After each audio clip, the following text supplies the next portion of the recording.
இயேசு கிறிஸ்துவின் இனிதான நாமத்தில் இன்றைய ஆவிக்குரிய சிந்தனைக்கு உங்களை அன்புடன் வரவேற்கின்றோம். இப்போதும் ஒரு பாடலுக்கு பின்பு உங்கள் சிந்தையை தெளிவிக்கும் ஆவிக்குரிய செய்தியை கேட்கலாம்.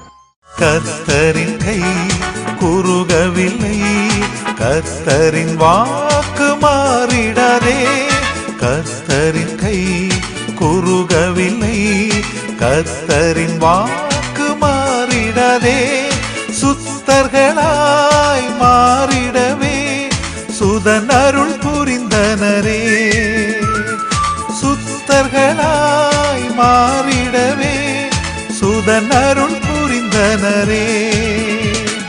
விசுவாசியே நீ பதறாதே, விசுவாசியே நீ கலங்காதே. விசுவாசியே நீ பதறாதே, விசுவாசியே நீ கலங்காதே. விசுவாசத்தால் நீதிமான் இன்றும் என்றும் பிழைப்பான். விசுவாசத்தால் நீதிமான் இன்றும் என்றும் பிழைப்பான். நமக்கு குறித்தவைகள் எல்லாவற்றையும் குறித்த காலத்தில் செய்ய வல்லவராக இருக்கிற இயேசுவின் இனிதான நாமத்தில் உங்களை வாழ்த்துகிறேன். நம்முடைய ஆவிக்குரிய சிந்தனைக்காக ஆதியாகமம் 21 அதிகாரம் 2 வசனத்தில் நான் வாசிக்கிறேன். ஆபிரகாம் முதிர் வயதாய் இருக்கையில் சாராள் கர்ப்பவதியாகி தேவன் குறித்திருந்த காலத்திலே அவனுக்கு ஒரு குமாரனை பெற்றாள். இந்த வசனம் அழகாக சொல்லுகிறது. ஆபிரகாமுக்கு முதிர் வயதாகிவிட்டது, சாராளுக்கும் வயதாகிவிட்டது, கற்பம் செத்துப்போன ஒரு சூழ்நிலை. மருத்துவ ரீதியாக அறிவியல் பூர்வமாக குழந்தை பெற்றெடுக்க வாய்ப்பு கிடையாது. ஆனால் தேவன் வாக்கு கொடுத்திருந்தார், குறித்த காலத்தில் உங்களுக்கு ஒரு நல்ல ஒரு குமாரனை கொடுப்பேன் என்று சொல்லி. ஆனால் பாருங்கள், அது பார்க்கும்போது அதற்கு எந்த ஒரு வாய்ப்புமே இல்லை. 75வது வயதில் ஆண்டவர் வாக்கு கொடுக்கிறார். 100 வயது ஆக போகிறது, இனி வாய்ப்பு இல்லை. நலம் குறித்தவைகள் நிறைவேறவில்லை என்று சொல்லி ஒரு கேள்வி வந்து 10 வருடங்கள் தாண்டும் போதே குறுக்கு பாதையை கையாண்டார்கள். அதுவும் அது ஒரு அந்த காரியமும் தோல்வியில் தான் முடிந்தது என்று சொல்ல வேண்டும். முட்களாய் மாறிவிட்டது. ஆனால் குறித்த காலம் வந்த பொழுது ஆண்டவர் என்ன பண்ணுகிறார்? குழந்தை பெற்றெடுக்கிறார். ஏறக்குறைய 25 ஆண்டுகள் ஆகிவிட்டது. ஒருவேளை நம்முடைய பார்வைக்கு அது தாமதமாக தெரியலாம், ஆனால் வேதம் சொல்கிறது தாமதம் அல்ல. தேவனுடைய பார்வையிலே அது சரியான நேரம். தேவன் ஏற்கனவே குறித்து வைத்தது அதுதான். அந்த நேரத்தில் அந்த காலம் வரும் பொழுது காரியங்கள் நடக்கிறது. அநேக நேரம் நமக்கு அநேக கேள்விகள் எழுவது உண்டு. எத்தனை நாட்கள் தான் காத்திருக்கிறது, எத்தனை ஆண்டுகள் தான் காத்திருக்கிறது? ஆண்டவர் வாக்கு கொடுத்தாரே, எந்த ஒரு அசைவும் இல்லையே, ஒரு மாற்றமே இல்லையே, ஏன் ஒரு உள்ளங்கை மேகம் கூட தோன்றவில்லையே, இப்படியே இருக்கிறதே, இப்படியே தான் போகுமா?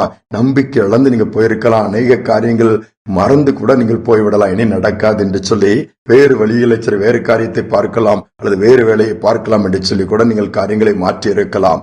ஆனால் தேவன் குறித்த காலம் வரும் பொழுது அதை யாரும் தடுத்து நிறுத்தவே முடியாது.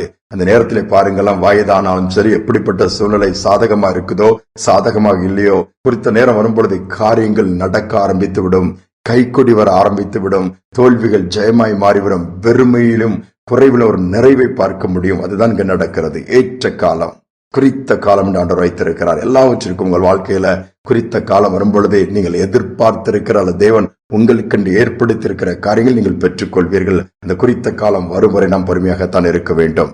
ஒரு 2 சயின்டிஸ்ட் பட்டுப்பூச்சிகள் எடுத்து ஆராய்ச்சி செய்கிறார்கள். நீங்கள் அதை அறிந்திருப்பீர்கள். 2 கூட்டுப்புழு பருவத்தில் உள்ள பூச்சிகளை எடுத்து வைத்துக் கொண்டார்கள். அந்த 2 புழுக்களும் அப்படியே வளர்ந்து கொண்டிருக்கும் போது கூட்டுக்குழு ஒரு நாள் 2 சிறு துவாரம் வருகிறது. அந்த துவாரத்தின் வழியாக என்ன நடக்கிறது ஆய்வு செய்யும் பொழுது பல நாட்கள் வெளியே வருவதற்கு முயற்சி எடுக்கிறது, வெளிவர முடியவில்லை. அதனால் ஒரு விஞ்ஞானி என்ன பண்ணுகிறார்? ஒரு துவாரத்தை பெரிதாக்குகிறார். அது வழியாக அந்த பட்டுப்பூச்சி வெளியே வருகிறது. அழகிய சிறகுகளோடு நல்ல டிசைனோடு பார்க்க கொலு கொலுண்டு அழகாக வருகிறது. அந்த கூட்டை விட்டு கீழே விழுகிறது. அதால் பறக்க முடியவில்லை, ஓவர் வெயிட். அப்பொழுதுதான் விஞ்ஞானிகள் புரிந்து கொண்டார்கள், ஐயோ நம்ம அவசரப்பட்டுட்டோமே, இது குறித்த காலம் வரல, நேரம் வரலன்னு சொல்லி அடுத்த கூட்டுப்புழுவை தொடவே இல்லை. அந்த துவாரம் அப்படியாகத்தான் இருந்தது. ஆனால் உள்ள இருக்கிற அந்த பட்டுப்பூச்சியோ தன் அந்த துவாரத்துக்கு ஏற்ற மாதிரி ஒடுக்கி சரீரத்தை ஒடுக்கி குறித்த காலம் வரும்பொழுது அதற்கேற்ற அந்த துவாரத்தின் வழியாய் வெளியே வருவதற்குரிய பக்குவத்தை பெற்றுவிட்டது. வளர்ச்சி பெற்றவுடன் வெளியே வந்தது. கீழே விழவில்லை. அந்த சிறகுகளை அடித்து ரெக்கைகளை அடித்து பறக்க ஆரம்பித்தது. அதற்கும் குறித்த காலத்தை வைத்திருக்கிறார். அது வரும்பொழுதுதான் அதனுடைய உருமாற்றம், அதனுடைய வளர்ச்சி எல்லாம் சரியாக ஒரு கம்ப்ளீஷனுக்குள் வருகிறது. இதைதான் ஆண்டவர் நம்முடைய வாழ்க்கையில் வைத்திருக்கிறார். ஒவ்வொன்றுக்கும் ஒரு காலம் உண்டு ஆண்டவர் சொல்லுகிறார். பெற்றுக்கொள்வதற்கு ஒரு காலம் உண்டு, விதைப்பதற்கு ஒரு காலம் இருந்தால் அறுப்பதற்கு ஒரு காலம் உண்டு. ஒரு கண்ணீரோடு நீங்கள் கடந்து போகலாம், விதைக்கலாம். கம்பீரத்தோடு அறுக்கிற ஒரு காலம் உண்டு. குறித்த காலம் வரை கர்த்தர் தமது கிரியைகளை செய்வதற்காக காத்திருங்கள். அவசரப்பட்டு குறுக்கு வழியை தேடிவிட வேண்டாம். தேடுவோம் என்று சொன்னால் வேதனையின் மேல் வேதனை கூடுமே உரிய மாற்றங்கள் ஏற்படாது. இதனால தாழ்த்தி ஆண்டவரே, நீர் எங்களுக்கு குறித்தவைகளை குறித்த காலத்தில் நிச்சயமாக செய்வீர். அதுவரை எங்களுக்கு பொறுமையை தாங்க, காத்திருக்கக்கூடிய அந்த ஒரு பாக்கியத்தை தாங்க, பலனை தாங்கன்னு சொல்லி கேட்போமா?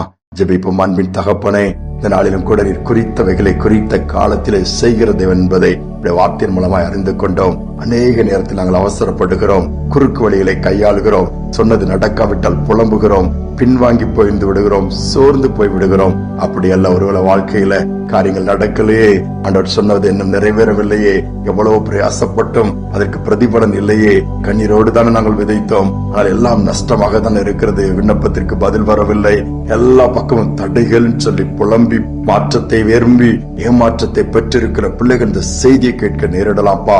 நீர் ஒவ்வொன்றுக்கு ஒரு காலத்தை வைத்திருக்கிறீங்க. குறித்த காலம் வரும், அப்பொழுது குறித்தவைகள் நிறைவேறும் என்பதை வார்த்தையின் மூலமா அறிந்து கொண்டோம். இதை கேட்டுக்கொண்டிருக்கிற ஒவ்வொரு பிள்ளையுடைய வாழ்க்கையிலும் குறித்தவைகளை நிறைவேற்றுவீராக. தடைகள் மாறட்டும், குறித்த காலம் அதை பெற்றுக் கொள்ளும் வரை பொறுமையை பாப்பா என்னுமாய் தாழ்மையோடு பாதத்தில் காத்திருக்கக்கூடிய அந்த அனுபவத்தை நீர் கொடுப்பீராக. பெரிய காரியங்கள் செய்வதற்காக நன்றி. தாழ்த்தி ஒப்புக் கொடுக்கிறோம். நீர் ஒருவரே மகிமைப்படுவீராக. துதிகன மகிமை ஏற்றுக்கொள்ளும் இயேசுவின் நாமத்தில் பிதாவே, ஆமேன் ஆமேன். குறித்த காலம் என்று நமக்கு கொண்டு உண்டு, அது தேவன் குறித்திருக்கிறார். நமக்கு அது தாமதமாக தெரியலாம், அல்லது இன்றைக்கு இவைகள் எல்லாம் பதில் இல்லை, முடிவில்லை, இப்படியே தான் முடிவில்லாமல் இந்த பிரச்சனைகள் போகுமா? முடிவு உண்டு. தேவன் குறித்த காலத்திலே அவைகள் எல்லாவற்றிற்கும் முடிவு உண்டு. நன்மையும் பிறக்கும். சிந்தனையோடு நாளை தொடருவோம். மீண்டும் நாளை தினம் சந்திப்போம்.